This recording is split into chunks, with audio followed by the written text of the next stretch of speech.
V rámci projektu Retač Nexus sa Slovenská poľnohospodárska univerzita v Nitre venuje prípadovej štúdii, ktorá sa realizuje na západnom Slovensku. Je to územie, ktoré je charakterizované rastúcou poľnohospodárskou produkciou, rastúcim dopytom po vode z pohľadu priemyselných podnikov, ale takisto toto územie obsahuje aj veľmi vysoké zásoby vody, kvalitnej vody na Žitnom ostrove a takisto toto územie je aj charakterizované ekosystémovými službami, ktoré poskytuje.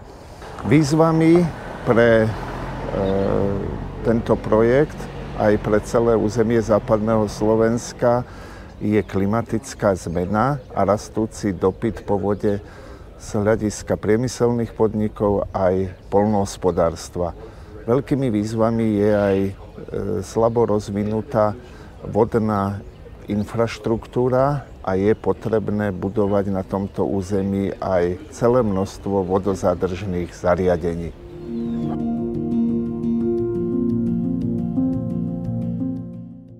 V rámci projektu Retač Nexus budeme hodnotiť minulosť, súčasný stav aj budúcnosť vodnej infraštruktúry na západnom Slovensku a takisto budeme hodnotiť politiky, ktoré sa týkajú nielen vody, ale aj vzťahu vody k ekosystémovým službám, vzťahu vody k poľnohospodárstvu a k energii. V rámci projektu zhodnotíme nastavenie politík a takisto aj prípravu politík v rámci spolupráce medzi verejným sektorom a súkromným sektorom a zhodnotíme aj spôsob, ako sú do rozhodovacích procesov zahrnutí všetci relevantní stakeholdery. Zhodnotíme dopady investícií a budovanie vodnej infraštruktúry a vodozadržných zariadení a opatrení na poľnohospodárstvo, ale aj na domácnosti, energetický sektor a priemysel.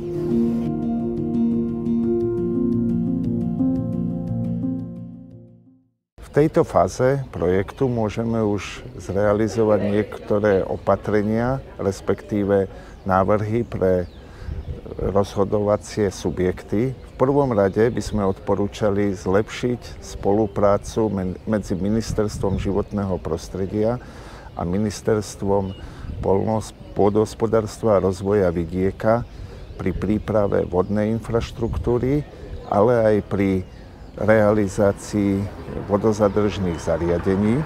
Je potrebné taktiež zlepšiť spoluprácu pri budovaní vodnej infraštruktúry medzi verejným sektorom a stakeholdermi a je potrebné riešiť problémy na úrovni ekonomickej, prostredníctvom investícií, na úrovni legislatívy a taktiež aj na úrovni technickej.